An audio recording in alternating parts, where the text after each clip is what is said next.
in thermal engineering dan lain-lain tahun 2018, 2019 dan 2020. Udah 3 tahun terakhir beliau sudah publikasi sudah banyak nih Bapak Ibu.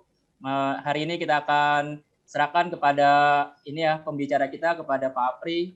Ya, dipersilakan pada Pak Apri. Baik, terima kasih Bapak Fahri atas pembukaannya. Alhamdulillahirrahmanirrahim. Bismillahirrahmanirrahim. Assalamualaikum warahmatullahi wabarakatuh.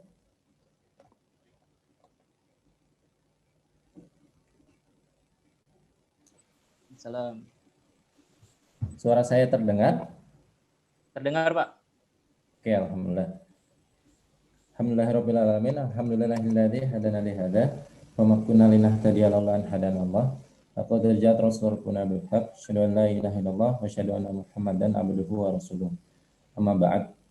Puji syukur ya Bapak Ibu ya, kita dipertemukan dalam agenda bermanfaat hari ini di masa begitu ya, di masa pandemi yang orang-orang banyak begitu tidak sehat. Nah, kita masih diberikan kesehatan, nikmat iman dan Islam untuk akhirnya bertemu dalam agenda bermanfaat ini. Salam serta salam berupa kita haturkan kepada junjungan kita Nabi besar Muhammad SAW, dan semoga kita sebagai umatnya mendapatkan syafaatnya di yaumil akhir nanti. Baik, saya mohon izin ya Bapak Ibu sekalian, rekan-rekan mahasiswa yang hadir pada webinar hari ini, untuk akhirnya di sini sharing webinar Bapak Ibu semua. Gitu. Jadi di sini sebetulnya kurang pas gitu kalau misalnya saya disebut sebagai pembicara, karena memang saya masih belum banyak pengalaman begitu, masih jauh lah mungkin lebih baik Bapak Ibu yang hadir pada hari ini. Namun izinkan saya untuk pada hari ini menceritakan gitu ya bagaimana akhirnya saya juga melakukan riset, melakukan penulisan artikel ilmiah maupun publikasi, sehingga akhirnya kita bisa saling berbagi hikmah begitu, bisa berbagi sharing untuk pengalaman. Baik, untuk di awal ini saya mau sedikit games Bapak Ibu untuk akhirnya di Mentimeter atau di menti.com Bapak Ibu bisa buka, mungkin yang sudah biasa menggunakan ini bisa langsung dibuka menti.com ya, di gadget tambahannya baik di handphone atau di laptopnya langsung juga bisa, mangga Bapak Ibu. Monggo Bapak Ibu, kita akan menggunakan ini ya, menti.com.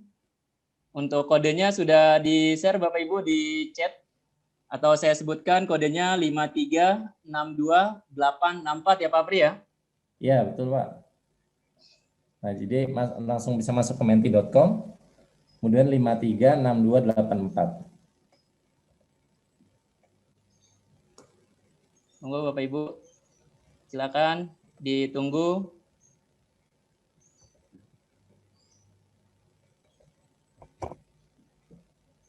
Baik, ini banyak ya yang hadir pada hari ini ya. Iya nih Pak, Alhamdulillah. Kalau dari data dari BIFEDU Center, dari Sabang sampai Merauke, Alhamdulillah ada nih Pak perwakilannya, dari Papua, ada Sumatera, Sulawesi, ya Jawa, ada semua nih Pak, Alhamdulillah Pak Apri. Wah, alhamdulillah. Saya lihat dari UNJ juga ada ya ini ya, dari UNJ, lambangnya ada soalnya. Betul Pak, UNJ, UPI, ada nih Insya Allah. IPB juga ada nih Pak, UI juga ada, mahasiswa UI, Alhamdulillah semua kalangan bisa masuk, bahkan siswa juga ada. Wah, siap, siap. Salam ya ini yang dari UNJ, adik-adik junior saya mungkin. Sudah bisa masuk Bapak Ibu? Oh, Wah, sudah nih. siap. Motivasinya membuat jurnal, membuat publikasi ilmiah, menambah pengetahuan. Ada lagi Bapak Ibu? Ayo, ditunggu sedikit lagi. Sudah ya, paling. Monggo Bapak Ibu. Ada? Kita tunggu dulu nih Pak. Oh, siap. Masih terus bertambah nih Pak. Terus bertambah ya. Masih terus bertambah. Pengetahuan, penulisan artikel dan jurnal. Oke, mendapat pengetahuan, membuat publikasi ilmiah, siap. Pemahaman tentang artikel, siap.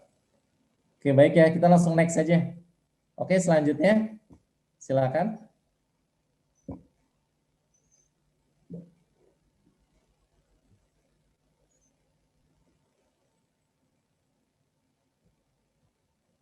Oke, belum.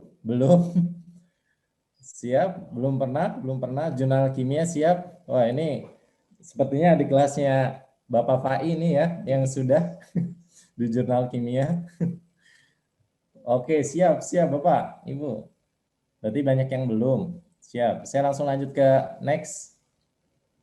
Oke, silakan. Diisinya di ask question ya Bu ya, yang ada di layar Bapak Ibu sekalian. Yang ada gambar pesan ya, Pak Pri ya? Betul, yang ada tulisan gambar ask question. Mangga. Supaya akhirnya kita di sini bisa tak kenal kan maka ta'aruf ya Bapak Ibu ya. Jadi kita harus saling kenal gitu. Supaya akhirnya kita bisa saling bantu ke depan. Oh, karya. Masya Allah, luar biasa ya. Ingin membuat karya, ini bicara masalah karya ini berarti pas betul ya. Kaitannya berarti materinya. Ada lagi Bapak Ibu? Wah, kita lihat. Berguna, keren, bisa jadi ilmu dan uang juga. Waduh, mantap. Siap. Ada lagi? Menambah pengalaman dan memberi manfaat berupa karya. Oke, siap. Ada lagi? Berguna, keren, bisa jadi ilmu. Oke, sama ya. Siap, Bapak Ibu, ini yang terakhir membuat KTI yang bagus. Siap. Untuk next, nah ini yang terakhir. Mangga Bapak Ibu sekalian.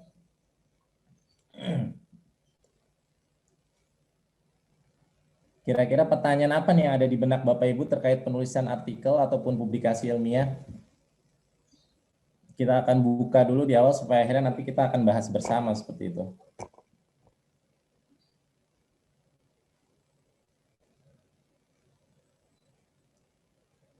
Baik, saya Anwar Sanusi di Cirebon ingin membuat artikel agar bisa menjadi ilmu yang bermanfaat. Oke, bagus Bapak Anwar Sanusi. Insya Allah Pak, kita akan ini apa ya?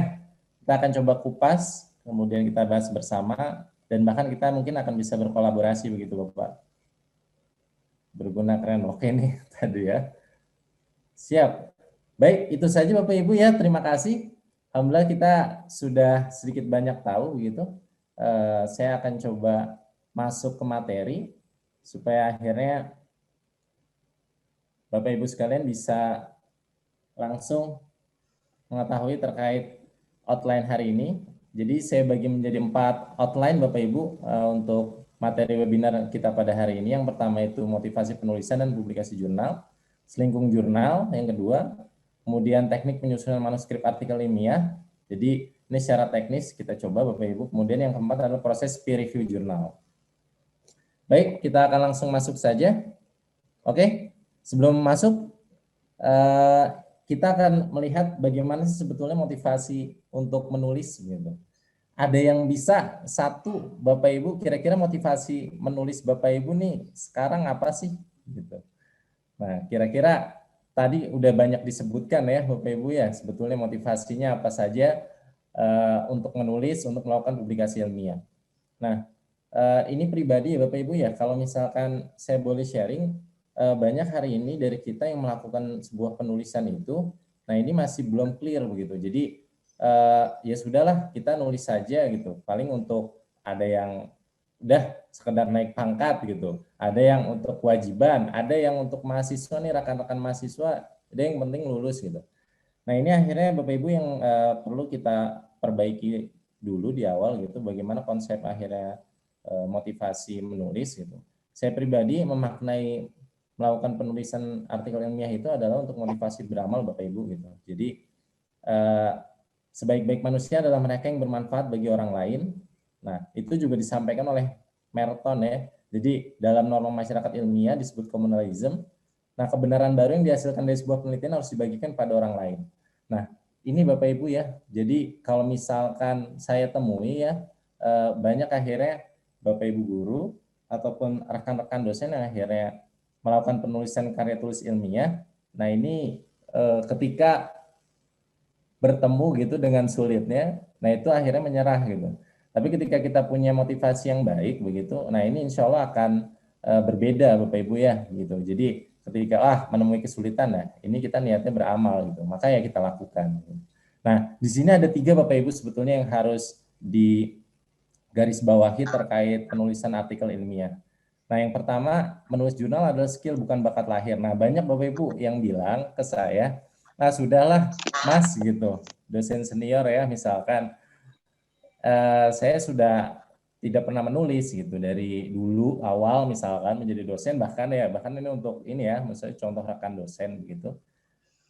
Sudah jadi dari lahir sudah bukan bakat saya begitu. Padahal untuk penulisan artikel ilmiah itu ini skill Bapak Ibu. Jadi skill yang artinya adalah memang berproses gitu, berprogres. Jadi memang harus dicoba gitu. Jadi lama-lama nanti akan terbiasa. Gitu. Itu yang pertama. Kemudian yang kedua, nah ini Bapak Ibu kualitas jurnal berbanding linear dengan kualitas riset. Nah nanti Bapak Ibu misalkan yang di sekolah gitu ataupun yang di universitas nih rekan-rekan mahasiswa atau yang dari lembaga-lembaga sebagai media suara, nah ini yang di bidang R&D, nah ini harus Bapak Ibu akhirnya bahasanya bertolak ukur dari kualitas risetnya dulu gitu. Karena konten dari jurnal ataupun artikel ilmiah kita ini, nah ini isinya adalah data dari hasil riset kita gitu. Jadi ini harus bahasanya kita perhatikan baik-baik. Kemudian yang ketiga, nah ini Bapak Ibu yang menjadi poin paling penting menurut saya, menulis adalah manifestasi membaca. Gitu. Makanya kalau misalnya ada yang tanya, mulainya dari mana untuk menulis? Dari membaca Bapak Ibu gitu. Nah saya lanjut dulu. Nah ini beberapa contoh untuk publikasi kami nih gitu. Nah di sini sebetulnya kami pun berawal dari tidak mampu sama sekali Bapak Ibu untuk akhirnya melakukan sebuah penulisan gitu ya atau bahkan publikasi gitu. Namun ketika kami mencoba di awal, nah ini saya perlu sharing begitu. Nah, yang kami rasakan itu adalah beberapa hal ini gitu. Yang pertama, kami merasa wah iya betul kita minim literasi nih gitu atau kurang membaca referensi paper.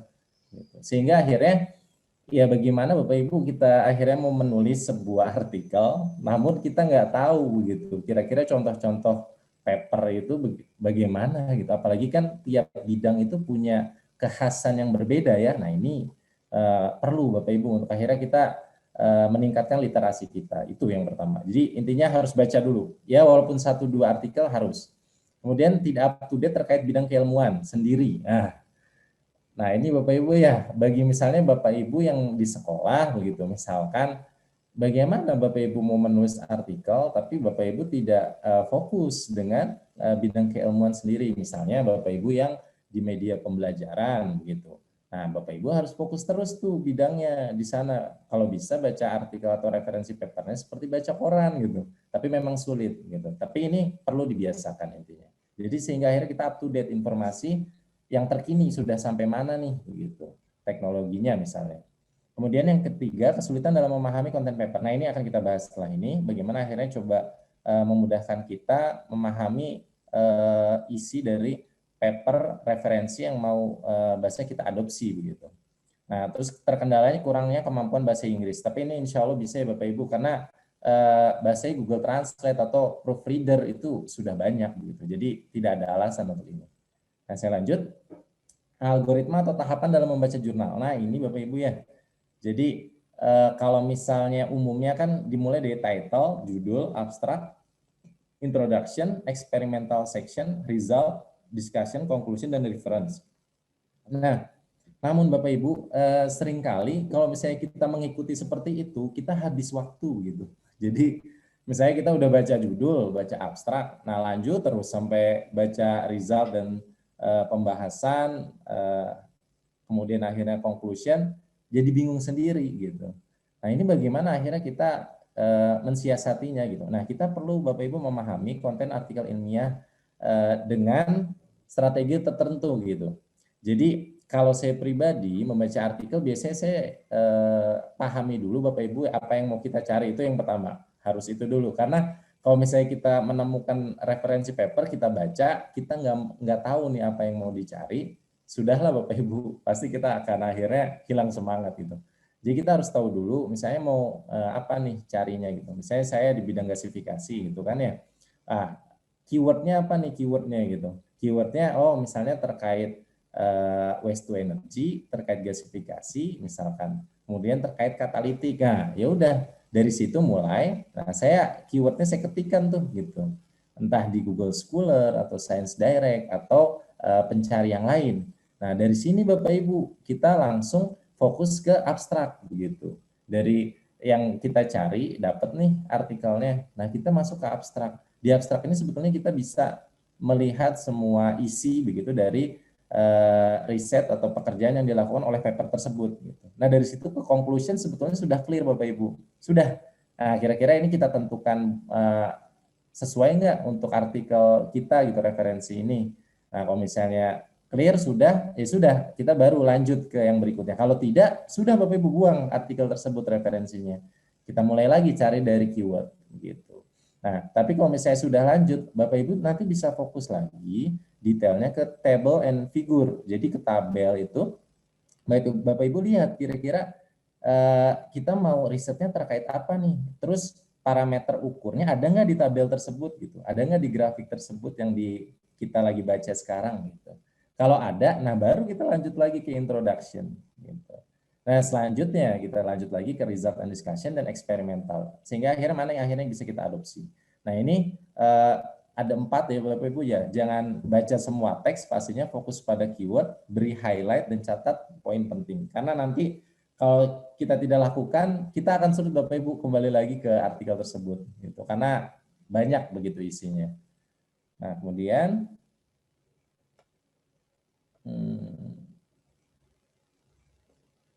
Oke, nah ini Bapak Ibu, saya mau sharing juga untuk terkait hilirisasi riset, begitu.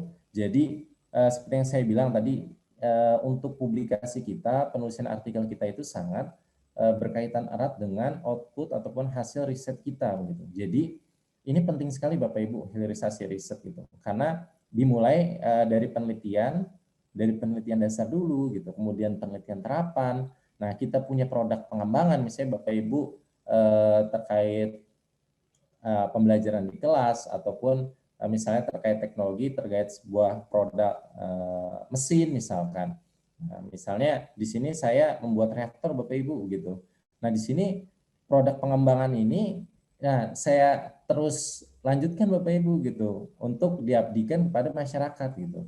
Nah ini yang akhirnya hilang Bapak Ibu gitu di kita. Jadi seringkali kita gitu ya para peneliti gitu, saya mendapat nasihat bahwa sebetulnya apa yang kita cari begitu? Apakah kita ingin bahasanya membesar-besarkan H-index begitu kan, terus banyak-banyakan artikel gitu, sudah sampai di sana gitu. Nah, rasanya tidak gitu.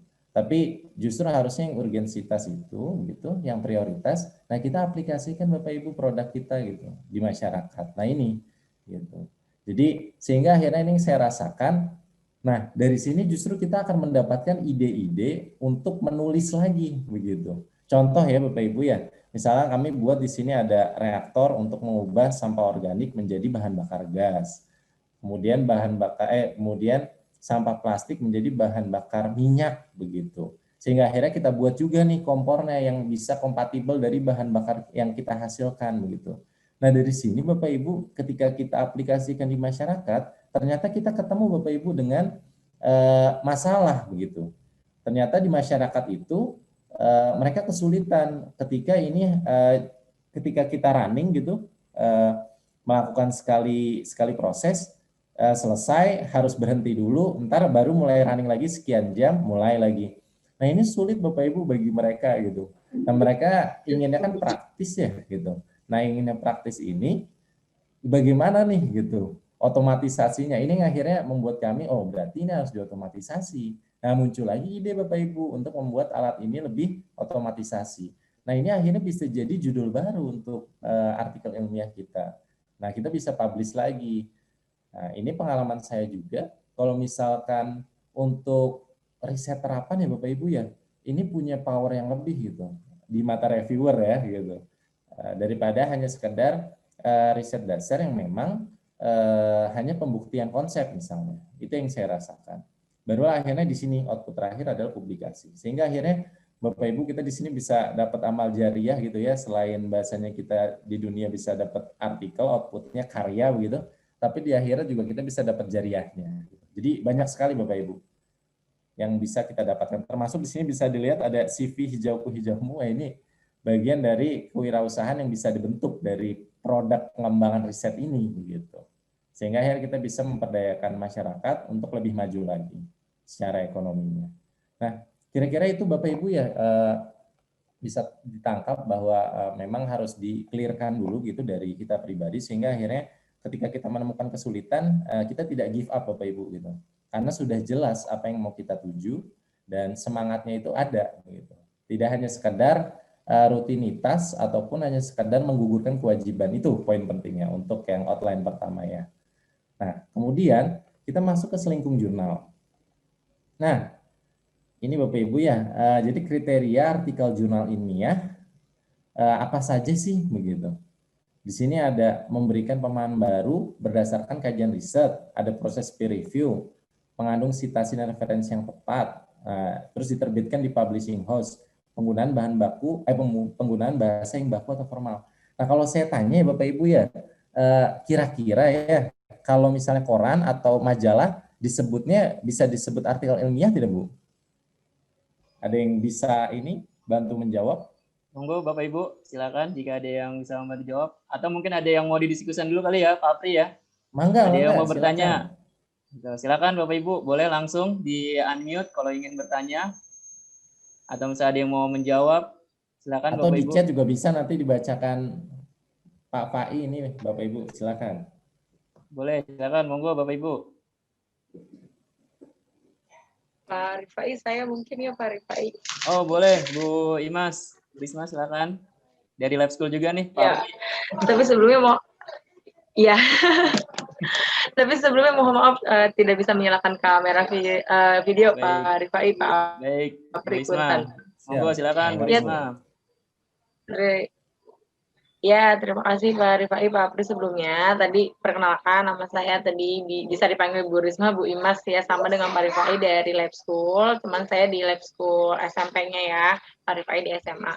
Saya mau bertanya Pak Apri, mungkin saya dengan Pak Rifai juga insya Allah sedang menyusun ya Pak ya untuk artikel jurnal ini. Tetapi tadi saya mau bertanya ini dulu Pak, terkait siswa, karena kan di sini juga tadi ada mahasiswa, ada guru. Kebetulan di SMP Lab School Cibubur itu setiap hari Jumat selama pandemi itu ada lab skill, dan kebetulan saya diberikan amanah untuk mengajar karya ilmiah di kelas 7, 8, dan 9. Nah, untuk di kelas 7 dan di kelas 8 itu memang difokuskan untuk pembuatan karya tulis, karena salah satu syarat kelulusan dari SMP Lab School Cibubur emang menciptakan karya tulis. Jadi memang sudah ada panduannya nih kalau saya ngajar di kelas 7 dan di kelas 8 terkait penulisan karya ilmiah yang sesuai dengan kriteria SMP Lab School Cibubur. Nah, untuk di kelas 9 sendiri, karena mereka sudah sidang, sudah selesai, itu saya kadang kebingungan mau ngajar materi apa lagi. Sampai saat ini sih saya sudah pernah mengajarkan seperti mencari sumber rujukan, dan pertemuan terakhir Jumat kemarin itu saya mengajar abstrak, yang tadi Bapak sudah sampaikan juga ya, kalau salah satu yang terpenting dari suatu karya ilmiah kalau dijurnalkan itu abstrak. Saya mau minta pendapat. Kira-kira kalau untuk anak SMP, karena kan tahu sendiri ya sekarang SMA ataupun kuliah jurnal itu sudah menjadi rujukan utama, bukan buku lagi gitu. Makanya tuh saya mengajak anak-anak ya mengenal yang namanya jurnal ilmiah. Ya, saya mau minta pendapat kira-kira, iya biar familiar gitu, karena bingung juga ngajarin karya ilmiah di kelas 9 gitu. Saya mau minta pendapat kira-kira kalau sekarang saya sudah sampai abstrak, materi esensialnya kalau untuk di anak mungkin di SMP itu saya ngajarin apa lagi gitu ya Pak, seputar karya ilmiah supaya sasaran saya juga nyampe gitu ke mereka gitu sih Pak. Mungkin kebetulan sekarang di sini kan ada ibu bapak guru ataupun mahasiswa yang lain. Iya, mungkin itu Pak Rifai, Pak Apri. Sebelumnya terima kasih. Wassalamualaikum warahmatullahi wabarakatuh. Ya. Bu Imas, maaf, saya mau tanya, ini berarti Ibu untuk yang sampai kelas 8 itu atau kelas 9 yang tadi sampai di abstrak, itu sudah diajarkan semua komponen untuk artikel ilmiahnya tidak Bu? Seperti sampai result discussion, sampai conclusion, sampai kesimpulan itu mereka sudah dapat belum? Kalau di kelas 7 dan di kelas 8 itu sudah dapat, tetapi bukan artikel ilmiah seperti kita jurnal, tapi ada Oke. kriteria tersendiri dari lab school untuk penulisan kartul. Nah, yang kelas 9 ini karena mereka sudah melalui, mereka sudah sidang yang sesuai dengan kaidah lab school-nya. Jadi saya memulai mereka untuk mengenal jurnal yang asli. Nah, saya belum masuk Oke. sampai ke conclusion kayak gitu, baru ngenalin bahwa nanti ada kuanti-kuali, takutnya mereka tuh kemarin waktu kelas 8, karena kebetulan pembuatan karya tulis di lab itu kelas 8, jadi kelas 9 tuh sudah terlewati, jadi paling saya ngajarin, karena alhamdulillah saya udah terbit beberapa jurnal juga, alhamdulillah, jadi paling sharing sama mereka nih jurnal tuh seperti ini, bikinnya ini, tapi kan kadang kelas 9 tuh kurang interest gitu, padahal tujuan saya supaya mereka terbiasa dan nanti pun kalau di SMA dan di kuliahan pun akan sasarannya ke jurnal sekarang, nggak ke buku lagi gitu. Betul, betul. Oke, Itu baik sih Bu. Pak. Jadi Bu belum, Imas. kalau di kelas 9 ini saya lebih, ya. Oh, siap, siap. Terima kasih Bu Imas atas pertanyaannya. Baik, saya izin untuk ini ya Bu, memberikan saran sepertinya Bu ya. Mangga nanti mungkin bila ini bisa diaplikasikan juga begitu, atau mungkin nanti dari Bapak Ibu yang lain, mangga. Tapi kalau dari saya pribadi ya Bu, ini Ya, saya baik. menemukan juga sebetulnya, kebetulan istri saya juga ini ya Bu ya, pernah mengajar juga begitu di Umulukuro Bogor gitu, pernah akhirnya kelas 9 juga, tapi waktu itu SMA seingat saya gitu. Jadi kalau saya pribadi sih Bu ya, memfokuskannya ketika apalagi ini SMP ya, tapi mereka sebetulnya sudah siap menurut saya pribadi. Yang pertama, menurut saya coba di-clear-kan dulu Bu, diselesaikan. Mereka harus tahu dulu semua gitu komponen-komponen dari artikel ilmiah LKTI begitu. Jadi dari tadi misalnya Ibu sudah di abstrak, nah itu diselesaikan saja dulu Bu gitu, sampai introduction, sampai result and discussion, sampai conclusion gitu. Nah kemudian yang kedua gitu, yang kedua pastikan akhirnya, nah ini apakah mereka ini bisa gitu, atau bahasanya untuk akhirnya langsung applicable gitu, untuk langsung melakukan sebuah penelitian. Menurut saya sih wajar saja Bu gitu, tidak apa-apa, karena justru mereka akan belajar dari kesalahan gitu. Jadi tidak apa-apa misalkan mereka diikutkan sebuah proyek kecil, misalnya Ibu membuat apa gitu, misalnya media pembelajaran. Nah, mereka bisa diajak tuh Bu gitu. Atau eksperimen Bu, kalau misalnya setahu saya di lab school kan itu banyak ya, seperti di UPI. Nah, itu sebetulnya kan bisa diangkat menjadi sebuah apa ya, riset sederhana begitu.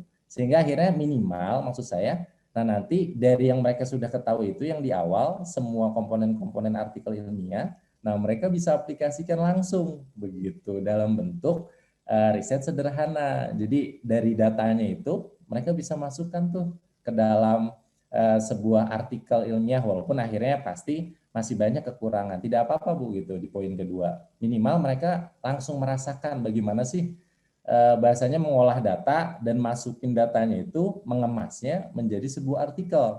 Nah itu.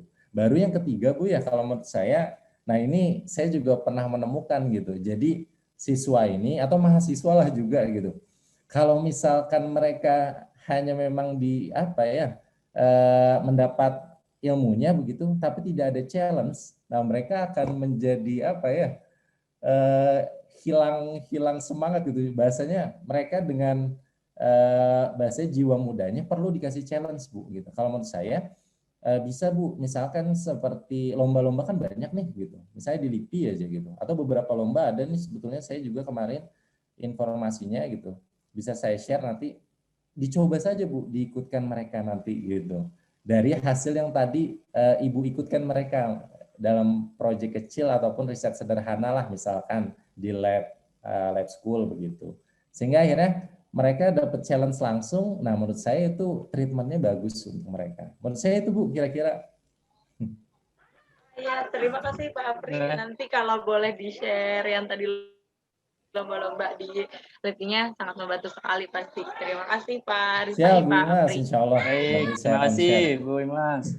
Monggo Baik, Bapak Ibu. saya akan lanjut dulu Lanjut. ya Pak. Ya, lanjut Pak, lanjut. Silakan. Khawatir waktunya ini. Silakan. Baik, nah ini seru ya. Insya Allah tadi dari Bu Imas ternyata di sekolah juga banyak nih gitu. sama lah seperti di kampus begitu, di mahasiswa gitu. Jadi treatmentnya kira-kira ya memang kita perlu sama-sama diskusikan dan betul perlu langsung diaplikasikan ke mereka gitu. Sehingga akhirnya mereka bisa punya challenge dan dari sanalah mereka mulai belajar gitu. Sama lah seperti kita di sini semua. Nah baik, Bapak Ibu nih kita langsung masuk dulu ya kriteria artikel jurnal ilmiah begitu. Jadi di sini sudah Bapak Ibu lihat begitu. Poin pentingnya adalah oh iya tadi ya pertanyaan saya terakhir, apakah bisa begitu ya seperti koran, majalah gitu. Nah itu tidak bisa Bapak Ibu gitu, karena itu tidak melalui gitu kajian riset tertentu sebelumnya. Kemudian peer review-nya juga tidak ada begitu. Nah kemudian citasi atau referensi oke mungkin ada gitu, walaupun akhirnya nggak semua ya Bapak Ibu ya gitu. Bahkan seringkali ya kita lihat bersama bahwa untuk majalah, buletin kecuali yang majalah emang saintifik ya begitu. Nah itu kalau yang tidak, maka itu tidak menggambarkan sebuah artikel jurnal ilmiah yang memang sistematis gitu. Karena seringkali sifatnya subjektif malah begitu. Nah kira-kira itu. Ini kriteria-kriterianya. Nah kemudian ini Bapak Ibu ya. Jadi kalau misalnya kita menulis begitu, ini sama sebetulnya ya untuk jurnal nasional gitu, internasional ataupun KTI tadi gitu yang paling sederhana. Sebetulnya IMRAT ini Bapak Ibu gitu, introduction, material and methods, result, discussion, dan biasanya ada tambahannya CHAR gitu, conclusion, acknowledgement begitu. Acknowledgement ini ucapan terima kasih. Nah, dengan referensi gitu atau reference gitu. Nah, yang pasti atasnya ada judul dan abstrak dengan keyword begitu. Nah, ini yang dipegang saja dulu gitu. Supaya akhirnya kita mempunyai kerangka gitu, kerangka untuk membuat sebuah artikel ilmiah. Nah, tinggal nanti gimana nih mengemasnya, bahasa packagingnya supaya akhirnya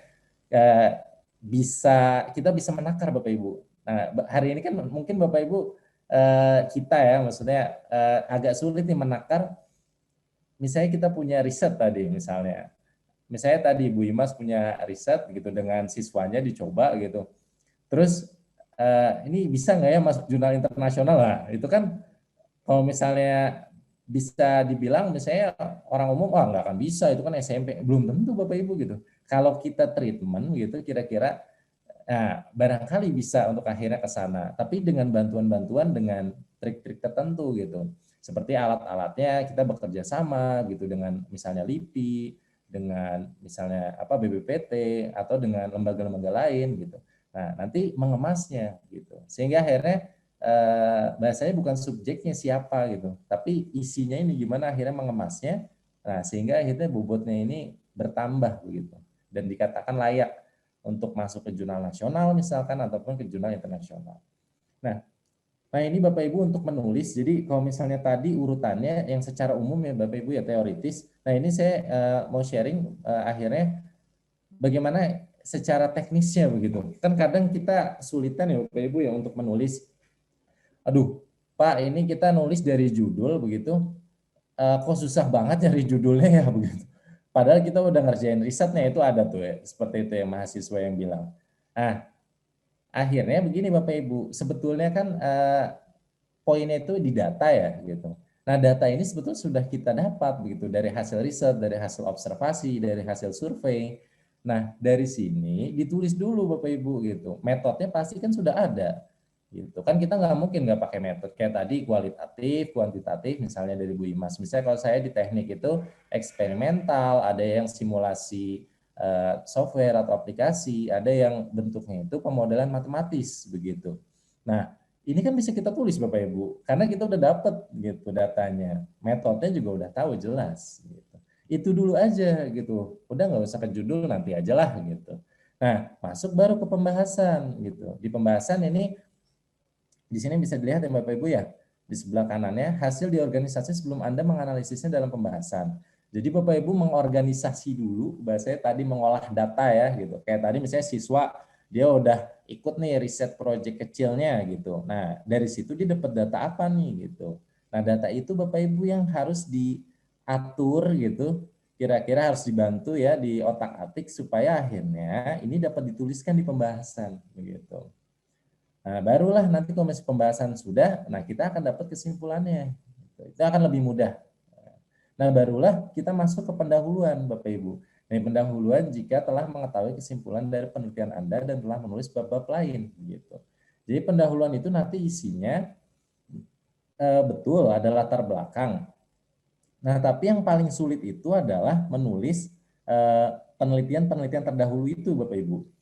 Nanti yang akan dibahas di outline setelah ini lebih detailnya.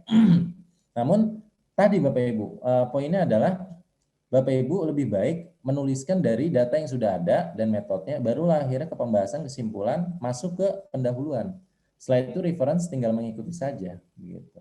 Barulah akhirnya ke judul dan abstrak itu, karena abstrak itu dan judul itu menggambarkan keseluruhan dari pekerjaan yang Bapak Ibu lakukan, gitu. Jadi kalau Bapak Ibu buat judul gitu, boleh gitu kalau misalnya sketsnya bahasa gitu atau kasarnya. Tapi nanti seringkali gitu bisa berubah ketika kita menuliskan pembahasan, kesimpulan begitu.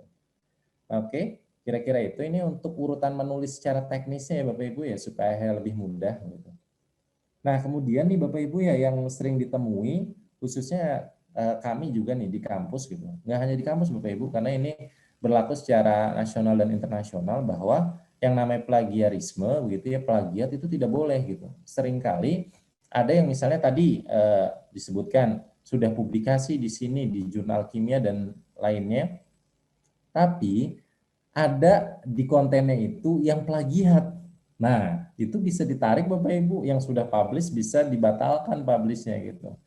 Nah, plagiarisme itu apa? Plagiarisme itu kan menjiplak begitu, ataupun menduplikasi, ataupun bisa juga Bapak Ibu, oh saya sudah kok ini apa namanya tidak menjiplak atau tidak menduplikasi. Nah, tapi bisa jadi Bapak Ibu atau rekan-rekan mahasiswa sekalian lupa untuk mencantumkan referensi dari sumbernya. Nah, itu juga plagiat gitu. Atau ada lagi Bapak Ibu, yaitu Bapak Ibu mereference gitu atau merefer sebuah referensi. Nah, salah memahaminya gitu. Misalkan harusnya 1 ditambah 2 gitu menurut referensi si Badu ini 1 tambah 2 itu 3, tapi Bapak Ibu malah menuliskannya di artikel Bapak Ibu gitu mensitasinya 1 tambah 2 malah 4. Nah, itu plagiat juga gitu. Karena nanti bahasanya orang jadi blunder membacanya gitu. Kok ini di sumbernya sendiri jawabannya itu X, lah di sumber yang lain mensitasinya jawabannya Y gitu. Nah, ini juga disebut plagiat. Nah, kemudian gimana caranya gitu? Kita harus melakukan parafrase gitu. Nah, parafrase itu apa? Itu mengungkapkan kembali tadi ya kita mau mensitasi itu referensi orang, tapi kita ubah Bapak Ibu gitu untuk strukturnya, kata-katanya gitu, tapi tidak merubah makna atau ide gagasannya gitu. Karena kalau merubah ide gagasannya kena plagiat jadinya. Nah, ini ada beberapa contoh ya untuk contoh apa jenis dari plagiarisme gitu. Nah, ini yang komplit jadi semuanya dikopas begitu. Nah, ini masih terjadi ya gitu. Jujur masih sering terjadi bahkan di kampus misalnya untuk mahasiswa gitu. Kadang kopas saja itu biasanya yang udah deadline akhir itu. Nah, ini harus dihindari Bapak Ibu karena nanti percuma jadinya gitu. Nah, kemudian tidak menyebutkan sumber dalam beberapa alinea. Nah, ini bahasanya makanya betul-betul harus teliti gitu, harus rigid gitu. Kira-kira mana nih ya yang belum ada sumbernya. Kadang, nah yang sering terjadi, di atasnya itu ada referensinya, misalnya si Ayu. Nah, di daftar pustakanya nggak ada tuh namanya si Ayu referensinya. Nah, itu juga kena Bapak Ibu gitu. Nah, kemudian ini, mengambil milik sendiri. Nah, ini self plagiarisme. Ini juga sering nih. Ada yang begini Bapak Ibu ya pemahamannya. Itu nggak apa-apa Mas. Jadi saya ngambil dari data riset saya yang tahun lalu. Ya nggak apa-apa dong, sah-sah saja. Betul Bapak gitu. Cuma kan harus tetap Bapak Ibu gitu, harus tetap dicantumkan gitu. Referensi Bapak Ibu yang sebelumnya apa gitu. Nanti akan ada di next ini ya, next outline. Nah, kemudian tidak menyatakan penulis lain kalau ditulis lebih dari 1 orang. Nah, ini. Jadi Bapak Ibu baiknya harus lengkap intinya untuk mencantumkan keseluruhan dari ini ya apa namanya daftar pustaka. Jadi misalnya namanya, tahunnya, namanya misalnya penulisnya 3 orang, 3-tiganya Bapak Ibu. Jangan saya maunya 1 aja Pak, nggak bisa begitu. Harus semuanya. Karena nanti akan kena di sini juga gitu. Karena ya dia akan marah gitu. Mereka kan kerjanya tim, tapi kok disebutnya satu orang gitu. Nah, kira-kira begitu. Nah, ini contoh ya Bapak Ibu ya. Ada yang namanya falsifikasi, pemalsuan gitu. Nah, ini pernah terjadi ya gitu. Jadi bagaimana misalkan kayak tadi ya, misalnya Bu Imas tadi contohnya mau mengupgrade begitu ya hasil dari siswanya gitu, supaya datanya bagus. Ah, sudahlah gitu. Kita bilang aja di lab school ada alat, misalnya alat bom kalorimeter, padahal nggak ada gitu. Nah, ini jangan Bapak Ibu gitu. Nah, Bapak Ibu sebetulnya bisa mensiasatinya dengan berkolaborasi gitu, bekerja sama. Tadi yang saya bilang dengan LIPI, dengan BPPT itu bisa sekali gitu. Nah, kemudian fabrikasi data. Nah, ini contohnya nih gitu. Nah, ini ada chopstick nanorot ya, mungkin ini yang lebih tahu kimia gitu ya. Intinya di sini yang mau saya tampilkan, fabrikasi data itu adalah menambahkan data Bapak Ibu gitu.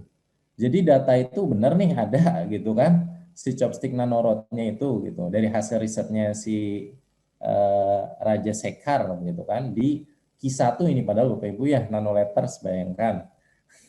Nah, inilah makanya kenapa akhirnya dibutuhkan sebuah kejujuran gitu. Nah, di sini bisa dilihat nih yang sebelah kanan bawah, ini chopsticknya itu tidak sama ya warnanya gitu. Nah, ini ya ini sepertinya ditambahkan gitu. Dan akhirnya ini menjadi temuan gitu. Nah, konsekuensinya apa? Akhirnya ini dicabut Bapak Ibu dan tidak boleh publish dimanapun gitu. Nah, ini menjadi apa ya? Menjadi pecutan sebetulnya. Akhirnya ya lebih baik kita apa adanya lah Bapak Ibu gitu. Misalkan adanya siswa atau mahasiswa kita datanya X, ya sudah X saja gitu. Nah, cara mengupgrade-nya gimana? Nah, cara upgrade-nya kita misalkan bisa pakai data sekunder begitu. Ataupun kita uji dengan yang lain, misalnya yang satu eksperimental kita uji dengan yang lain, misalnya dengan aplikasi gitu. Sehingga akhirnya bobotnya bisa meningkat tuh datanya. Gitu. Nah, tips menghindari plagiarisme yang pasti parafrase tadi ya gitu. Parafrase jelas, jadi intinya harus diubah Bapak Ibu, jangan kopas saja. Udah poinnya itu saja. Kalau ada yang diubah mah insya Allah lah gitu aman. Nah, terus menggunakan pengutipan langsung. Jadi kalau kopas pakai tanda kutip Bapak Ibu, jadi kutip langsung gitu. Jangan udah nggak pakai tanda kutip, kemudian dikopas misalnya dari artikel referensinya nggak diubah sama sekali. Nah, udah gitu mah ya pasti terkena plagiarisme gitu kalau dicek cek plagiarisme. Nah, kemudian ini sumber yang boleh diacu hanya bahan pustaka yang sudah dilihat sendiri secara langsung. Jadi tidak boleh dilakukan dengan meminjam mata lain misalkan. Nah, ini kita reference nih si Badu dalam Dadap dalam si Fulan. Nggak usah Bapak Ibu gitu. Jadi langsung aja gitu. Misalnya ini utamanya di si Badu, ya udah di si Badu aja gitu. Jangan ini dari sini dia ngambil referensi dari si Dadap ngambil referensi dari si Fulan. Terus kita masukin semua ini ke dalam daftar pustaka kita. Nah, itu kena plagiarisme juga gitu. Sehingga akhirnya ini harus menjadi perhatian kita. Pak Pri, Hai, ya sebelum Pak? melanjutkan boleh ada diskusi. Saya ada yang mau boleh. ditanyakan Bapak Ibu, ada yang mau Boleh Pak, ini di outline bertanya. kedua. Ya, Bapak Ibu ada yang mau didiskusikan? Silakan, boleh di-unmute. Atau saya boleh ya Pak Pri ya, saya mau nanya ya. Mangga Pak, mangga. Pak Pri, saya mau nanya yang pertama, tingkat plagiarisme itu kira-kira berapa persen ya, misalnya di dalam taraf wajarnya? Yang pertama, misalnya kita mengambil tulisan orang atau misalnya kan berarti ada berapa, biasanya ada berapa persen tuh kalau mengecek gitu kan ya di aplikasi gitu kan ya. Betul. Itu ada tarafnya sampai berapa gitu kan diizinkan untuk publikasi. Berikutnya tadi menarik ya Pak Pri menawarkan kolaborasi gitu kan ya. Nah, kira-kira ini kan ada dari seluruh Indonesia nih Bapak Ibu ya. Jadi ada yang dari Sabang sampai Merauke, dari Papua, Kalimantan, Sulawesi, dan termasuk saya pribadi gitu kan ya. Kira-kira bisa nggak kalau misalnya kami melakukan penelitian, termasuk saya di bidang pendidikan gitu kan ya. Terus kira-kira bisa nggak kolaborasi dengan dosen-dosen UPI gitu kan, termasuk Pak Apri, itu bagaimana gitu Pak? Gitu. Baik. Ya, sebetulnya itu ini ya, nanti ada saya statementnya, ada slide-nya. Nah, cuma saya bahas secara lisan ya Bapak Ibu. Sebetulnya pertama ya, untuk tingkat plagiarisme itu memang berbeda-beda ya Bapak Ibu ya. Contoh untuk di kampus saja gitu. Namun bahasanya umumnya memang biasanya tidak boleh di atas 30% gitu. Tidak boleh di atas 30%. Itu umumnya yang banyak begitu. Walaupun akhirnya sebetulnya tiap jurnal, nah itu punya kebijakan tertentu ya Bapak Ibu gitu. Nah itu misalnya kayak jurnal yang saya kelola saja gitu. Nah itu sama gitu, 30% ketika di atas 30% maka kita kembalikan gitu. Kita minta untuk akhirnya kita beri gitu hasil dari cek plagiarismenya sehingga akhirnya bisa diperbaiki hingga turun angka plagiarismenya menjadi maksimal 30% gitu. Nah, kemudian kalau misalkan secara khusus begitu, nah ini macam-macam gitu ya Bapak Fai, atau mungkin Bapak Ibu sekalian di sini nanti saya mau dengar gitu kira-kira bagaimana sih pernah dengar terkait plagiarisme gitu. Nah tapi misalkan di kampus saja untuk S1 itu maksimal 30% Bapak Ibu gitu, Bapak Fai ya. Nah tapi untuk S2 itu naik lagi ya gitu. Jadi harus lebih rigid lagi, kalau tidak salah 20-25% loh gitu. Kemarin ada rekan senior juga yang akhirnya sedang disertasi itu maksimal 25%, bayangkan gitu. Sekarang Jadi 20% Pak, sepertinya Pak. nah, 20% itu sekarang kan. lebih ketat. Nah, kalau di UNJ berapa persen Pak Fai? Kemarin kita 20%. jurnal internasional itu 20%, Pak. Wah, kan? Gitu, yang dari MIPA-nya. Nah, itu gitu. Jadi lagi-lagi makin ketat Bapak Ibu gitu. Makanya kalau misalkan kayak tadi aja itu dilakukan banyak gitu plagiatnya yang memang tidak disadari, ya pasti kita akan banyak melakukan revisi gitu dan akhirnya makan waktunya sangat panjang gitu.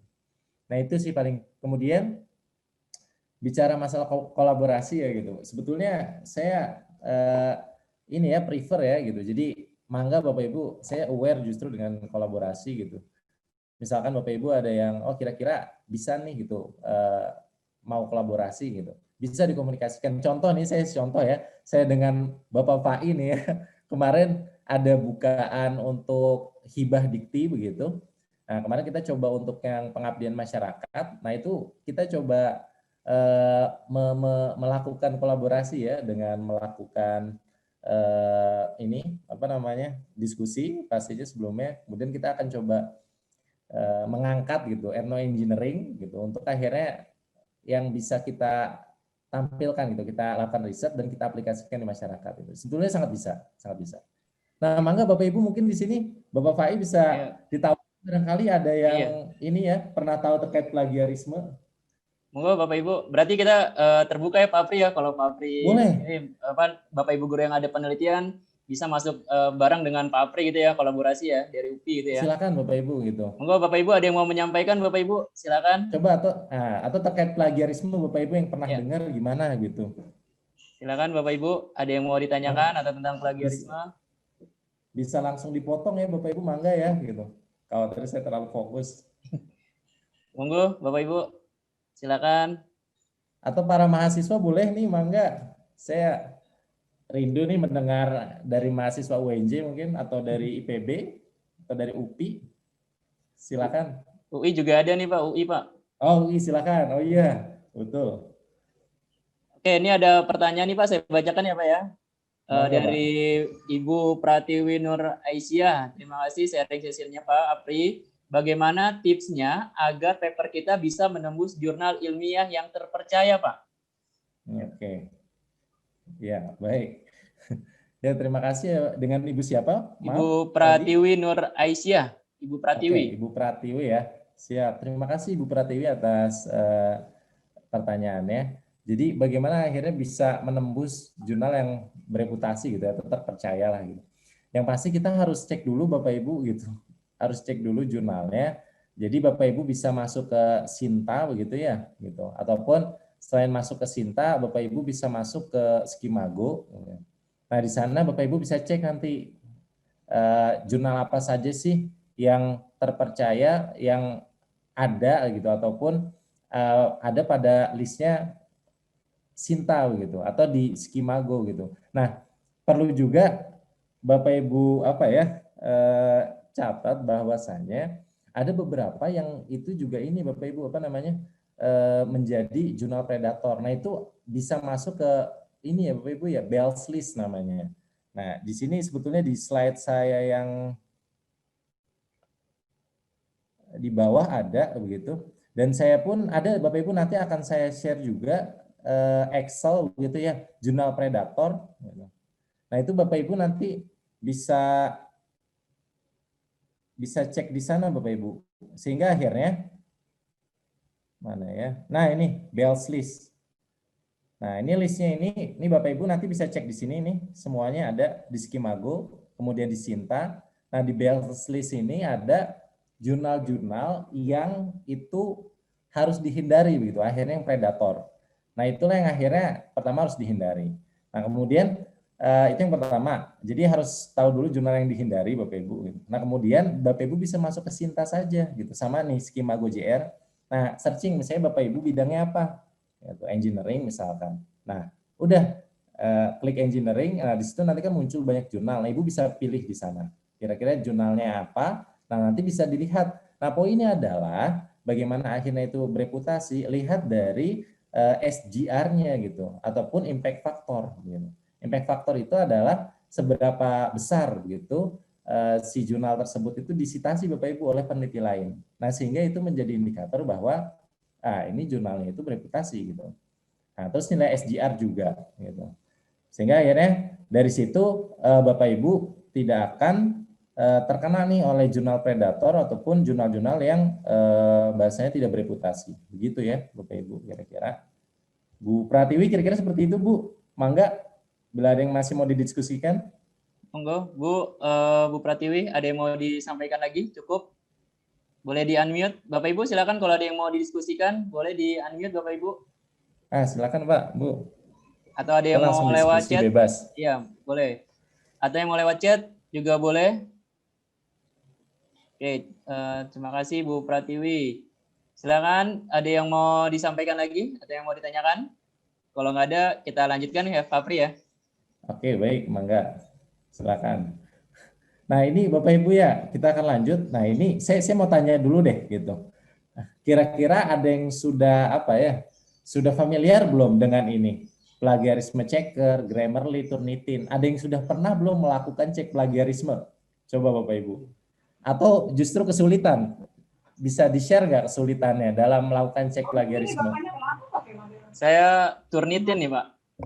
Saya udah Turnitin tapi susah banget Pak masuknya Pak. Turnitin harus punya akun ininya nih Turnitin nih.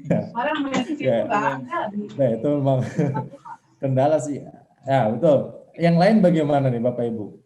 Ini Bapak Indra Waliuda juga sedang ini ya mengerjakan tesisnya. Apakah Bapak Indra Waliuda ini nih pernah melakukan cek plagiarisme mungkin? Atau Bapak Ibu yang lain, mangga Bapak Ibu, silakan. Boleh Bapak Ibu, silakan di-unmute sudah bisa. Kalau untuk mau diskusi. Mangga. Insya Allah kita di sini nggak ada yang salah yang benar ya Bapak Ibu ya. Kita diskusi bebas saja supaya akhirnya nanti Bapak Ibu nanti bisa bayang begitu kira-kira ya. Sehingga akhirnya oh iya ternyata yang belum saya lakukan tuh ini loh gitu. Maka saya harus lakukan yang ini dulu nih gitu. Mangga coba Bapak Ibu. Silakan Bapak Ibu. Kalau saya nih Pak Pri dari 3 ini saya baru Turnitin nih Pak Pri. Yang Turnitin, dilakukan ya. Udah gitu susah juga Turnitin masuknya gitu ya. Jadi harus punya strategi-strategi yang lain nanti gitu. Yang lainnya belum pernah coba nih Pak Pri nih. Siap. Nah ini ini mahasiswa juga ada yang nanya ini ya. Gimana? Gimana Bu Imas? Iya sama baru Turnitin aja. Iya sama baru coba Turnitin juga. Ini pun kayaknya lupa-lupa juga Pak caranya. Udah punya akun ya Bu? Waktu mau lulus skripsi saya sudah sempat punya akun ya, tapi entah deh kayaknya lupa Pak. Kalau mungkin nanti ada waktu ini tersisa boleh kali ya Pak Rifai diajarin nih sama Pak Apri untuk yang boleh, ini Bu. Mengingatkan kembali gitu Pak Apri. Boleh Bu. Atau bolehlah sekarang aja nih langsung kita buka. Sebentar. Alhamdulillah. Kelihatan kan ya? Kelihatan. Karena contoh aja ya. Misalkan. Nah ini misalnya kita buka Turnitin-nya login. Nah terus saya kebetulan sudah ada akunnya Bapak Ibu. Nah ini memang kesulitannya sih. Nah ini contohnya Bapak Ibu ya kita udah masuk ke sini ya. Kita nanti intinya untuk membuat ini agak cukup ini waktu soalnya kalau yang untuk ini. Intinya kita add class saja dulu. Add class untuk membuat ini Bapak Ibu. Misalkan tadi Bu Imas untuk inilah ya, untuk siswanya ya atau siswinya. Nah ini buat nih di sini nih, misalnya lab school gitu kan. Nah kemudian nanti Bapak Ibu bisa masuk, misalnya saya langsung contoh masuk ya, cek plagiarisme. Nah di sini Bapak Ibu langsung saja submit dari add class ini. Nanti kan sudah add class membentuk itu tuh tadi namanya apa misalnya. Nah, masuk ke sini, submit. Nah, di sini Bapak Ibu memasukkannya nanti misalnya namanya Mukmin, saya contoh langsung ya. Mukmin. Prasidang ini saya juga melakukan cek plagiarisme untuk mahasiswa-mahasiswa yang prasidang, sidang. Nah, langsung dimasukkan nih misalnya choose from this computer. Oke. Kita coba masukin artikel mana ya. Misalkan ini deh yang ada. Nah, kita langsung nanti upload ya Bapak Ibu gitu. Mudah-mudahan nggak lama. Oke, nah sudah muncul. Nah, nanti dia akan terupload.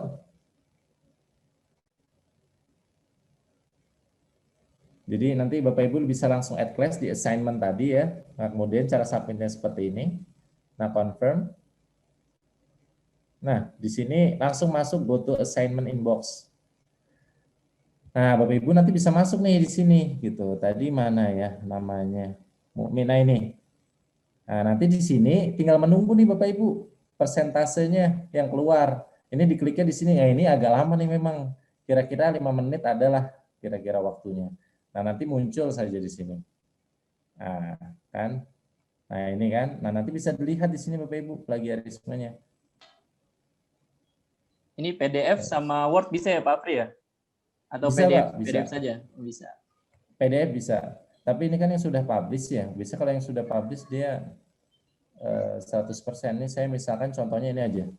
Ini yang 24% ya. Penyanyi Rahmat misalkan saya buka. Nah, nanti ceknya begini Bapak Ibu. Oke, nah di sini akan muncul 24% misalkan ya. Nah, ini diklik dulu. Nah, sehingga akhirnya kita tahu mana yang bahasanya terdetek sebagai plagiarisme. Nah, misalnya ini kan, nah ini nggak bisa diubah Bapak Ibu. Kalau ini nggak bisa diparafrase ya Departemen Pendidikan. Ini sudah namanya begitu. Nah, cuma biasanya banyaknya itu di kajian teori. Biasanya kita cek ya ke bawah. Nah, nih kan metode penelitian kena nih banyak. Dapat diartikan sebagai penelitian. Nah, ini lebih baik dihindari nih Bapak Ibu nih. Seperti ini nih contoh saja ya maksudnya gitu. Ini yang belum direvisi nih berarti mahasiswa. Nah, ini harus dihindari nih Bapak Ibu pengertian-pengertian seperti ini karena akan dominan begitu kena ataupun terdeteksi sebagai plagiarisme. Nanti Bapak Ibu bisa lihat di sini di paling bawah gitu. Oh, ini nggak muncul ya. Nah, atau di sini Bapak Ibu, ini kelihatan besar nggak ya? Nah, ini dia. Nah, ini mana nih? Nah, ini kan dia masuknya itu di submit to Universitas Pendidikan Indonesia. Berarti ini sudah terdeteksi, bisa jadi ini sudah disubmit. Nah, ke misalkan di jilidnya UPI. Sehingga akhirnya ketika dia deteksi di sini, nah ini sudah terbaca 4% duplikasinya di UPI, link UPI begitu kira-kira. Terus misalnya di sini Prince UNY, nah bisa jadi ini sudah juga nih disubmit ke sana atau ngambil referensi dari Prince UNY, nah belum bahasanya diparafrase atau masih ada yang kurang begitu dan seterusnya. Nah terus kemudian kalau mau download ini, nah, tinggal current view ke download ya, nah, begitu kira-kira. Nah kira-kira begitu paling Bu Imas. Nanti ini mah bisa sih, saya kebetulan memang punya akunnya, nanti misalkan ada yang butuh, di akhir sih saya sudah ada slide-nya untuk menawarkan ini. Paling begitu Bu Imas.